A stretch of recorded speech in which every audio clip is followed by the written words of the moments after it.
ನಮಸ್ಕಾರ. ಅಂದುಕೊಂಡಿದ್ದು ಹಾಗೇ ಆಗುವ ಏಕೈಕ ಮಂತ್ರ ಇದು.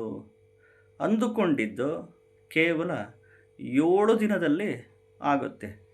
ಖಂಡಿತವಾಗ್ಲೂ ನೀವು ಬೇಕಿದ್ದರೆ ಟೆಸ್ಟ್ ಮಾಡಿ, ಪರೀಕ್ಷೆ ಮಾಡಿ ಈ ಮಂತ್ರನ. ಯಾವ ದಿನ ಅಂತ ಹೇಳ್ತೀನಿ.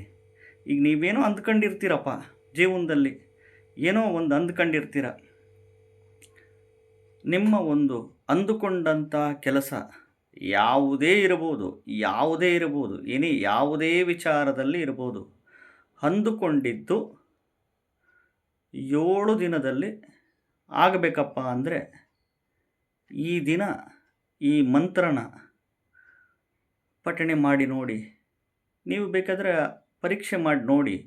ಈ ಮಂತ್ರ ಹೇಳ್ತಾ ಖಂಡಿತವಾಗ್ಲೂ ನಿಮಗೆ ಮಿರಾಕಲ್ ಗೊತ್ತಾಗುತ್ತೆ. ಯಾವ ದಿನ ಹೇಳಬೇಕು ಅಂತ ಹೇಳ್ತೀನಿ. ವಿಡಿಯೋನ ಪೂರ್ತಿ ನೋಡಿ. ಮೊದಲು ಹೊಸದಾಗಿ ವಿಡಿಯೋವನ್ನು ನೋಡ್ತಾ ಇದ್ದವರು, ಮೊದಲನೇ ಬಾರಿ ವಿಡಿಯೋವನ್ನು ನೋಡ್ತಾ ಇದ್ದವರು ಚಾನಲ್ ಸಬ್ಸ್ಕ್ರೈಬ್ ಮಾಡ್ಕೊಳ್ಳಿ. ಈಗ ನೋಡಿ, ಅಂದುಕೊಂಡಿದ್ದು ಆಗುತ್ತೆ ಕೇವಲ 7 ದಿನದಲ್ಲಿ. ಹೇಳ್ತೀನಿ. ಇದು ನೀವು ಗುರುವಾರದ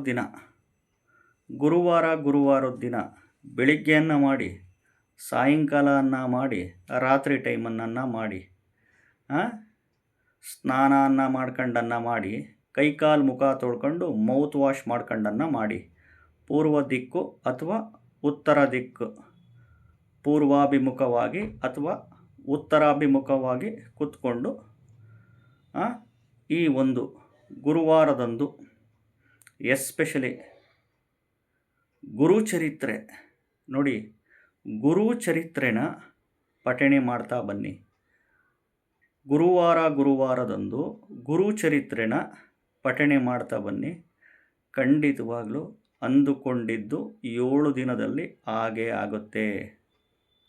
ಗುರುಚರಿತ್ರೆ ತುಂಬ ಪವರ್ಫುಲ್. ಇದು ಈ ಗುರುಚರಿತ್ರೆನ ಶ್ರದ್ಧಾ ಭಕ್ತಿಯಿಂದ ನೀವು ಪ್ರತಿ ಗುರುವಾರದ ದಿನ ಬೆಳಿಗ್ಗೆ ಅನ್ನ ಮಾಡಿ, ಸಾಯಂಕಾಲ ಅನ್ನ ಮಾಡಿ, ರಾತ್ರಿ ಅನ್ನ ಮಾಡಿ, ಗುರುಚರಿತ್ರೆನ ಪಠಣೆ ಮಾಡ್ತಾ ಬರಬೇಕು.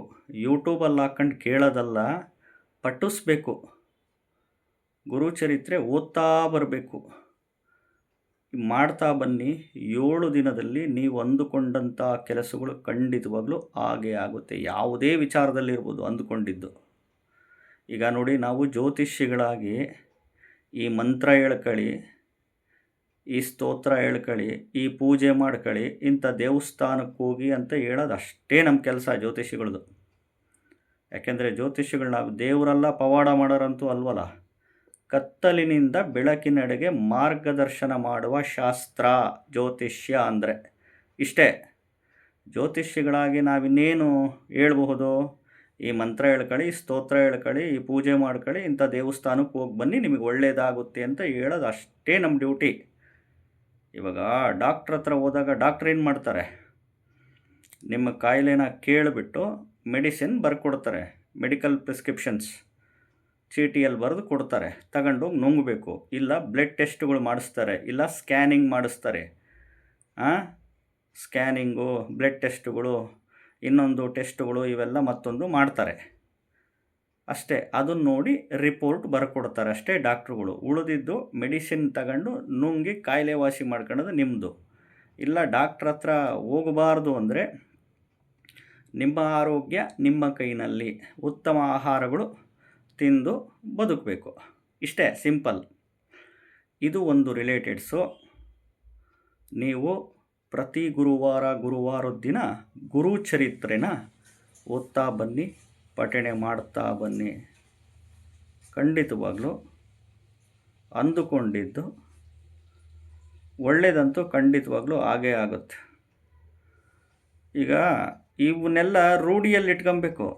1 ವಾರ ಮಾಡಿಬಿಟ್ಟು ಕೂತ್ಕೊಂಡ್ರೆ ಆಗಲ್ಲ. 2 ವಾರ ಮಾಡಿದರೆ ಕೂತ್ಕೊಂಡ್ಬಿಟ್ರೆ ಆಗಲ್ಲ. ಎಷ್ಟು ವಾರ ಮಾಡಬೇಕು? ಎಷ್ಟು ವಾರ ಮಾಡಿದರೆ ಆಗುತ್ತೆ? ಅಂತ ಕೇಳ್ತಾ ಇರ್ತೀರ. ಪ್ರತಿ ಗುರುವಾರದ ದಿನ ಗುರು ಚರಿತ್ರೆನ ಓದ್ತಾ ಬರಬೇಕು, ಪಠಣೆ ಮಾಡ್ತಾ ಬರಬೇಕು.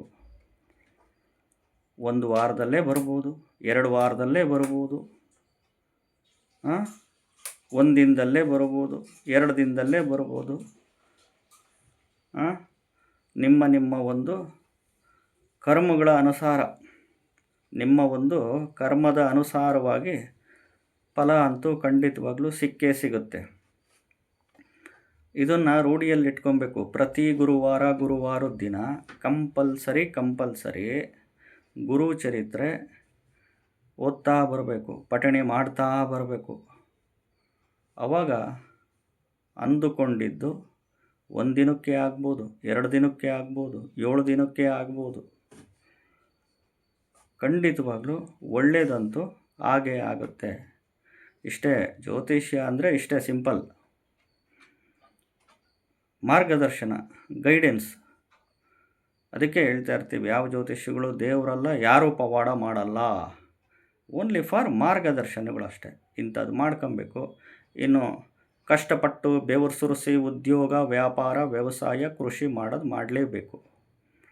ಕಾಮನ್ ಸೆನ್ಸ್ ಇಟ್ಕೊಬೇಕು, 6th ಸೆನ್ಸ್ ಆಪ್ರೇಟ್ ಮಾಡಬೇಕು, ಲೈಫ್ ಸ್ಟೈಲುಗಳ ಬದಲಾವಣೆ ಮಾಡ್ಕೊಬೇಕು. ಆಮೇಲೆ ಆಸೆಗಳು, ದುರಾಸೆಗಳು ಕಡಿಮೆ ಮಾಡ್ಕೊಂಡಾಗ ಜೀವನ ಭಾಳ ಚೆನ್ನಾಗಿರುತ್ತೆ. ನಮಸ್ಕಾರ.